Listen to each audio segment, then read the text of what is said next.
My name is Ron Ellis. I'm 79 years old, and I was born in Detroit, Michigan in 1936. My great-grandpa Saul family came to the United States from Lithuania at the beginning of the First World War. My great-grandmother Frances family came from Austria, also at the beginning of the First World War. My grandfather has a younger brother, Howard.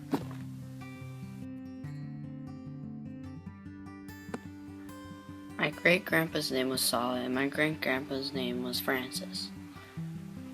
His grandparents on his mother's side was named Joseph and Sarah.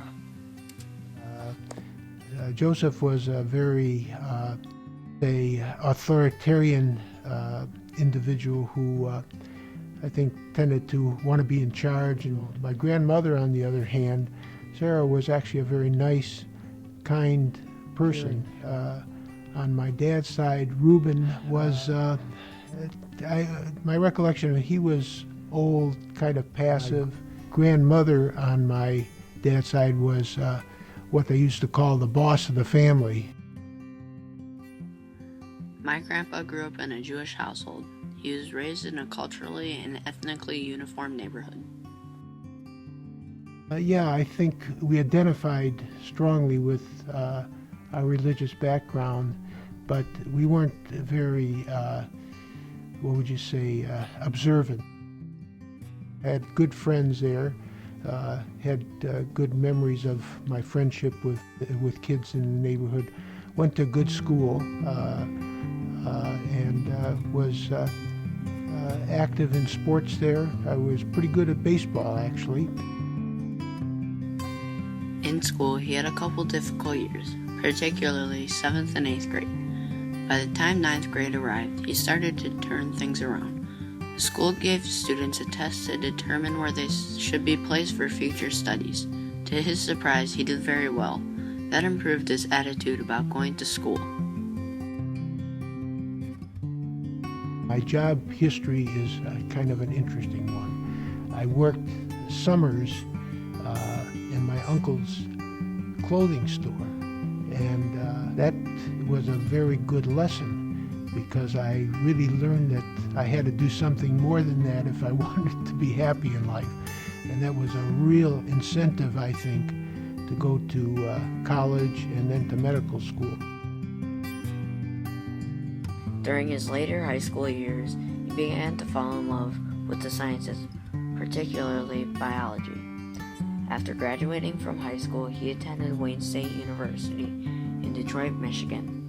After graduating from college, he went to medical school, completed his residency, and became an internist. Once his residency was completed, he entered the Air Force as a medical officer stationed in Bermuda for 2 years. And I went into that. At that time, they were still having a draft, and they were just starting the early phase of the Vietnam War. And if you wanted to complete your residency in medicine at that time, you had to sign up, or should sign up, for what they called the Berry Plan. I think the transition from civilian life to military wasn't particularly difficult, although I think the base hospital I was at wasn't well organized. After serving in the military, my grandfather and his family moved to St. Paul, Minnesota. He started working for a medical organization called Group Health. Group Health was based on an innovative and unique way of financing medical care. He liked the way Group Health provided cost-effective medical care that was focused on the real needs of the patient. He was the 4th doctor to join Group Health. Today, this medical group is called Health Partners.